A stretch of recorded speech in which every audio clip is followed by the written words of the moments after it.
My name's Liv and my pillar was connected. I'm a bit of a jack of all trades. I do things from clay creations, digital illustrations to wax pastel originals.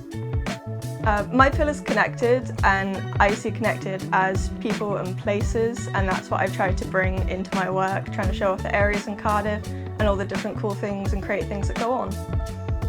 My process starts like any artist does with horrible sketches of my idea, which then I refine through different sketches, different elements being brought together and colour schemes too.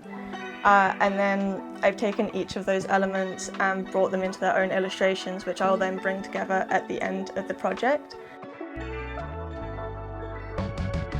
Something that's excited me about this project is working on such a scale. I'm not used to doing that with my work, and it's fun to do all of these different parts and elements and bring them together and make them connected. I hope when people see my project, they see really how connected the creative industries are, and that they realise all of the things that happen behind the scenes as well as right in front of them.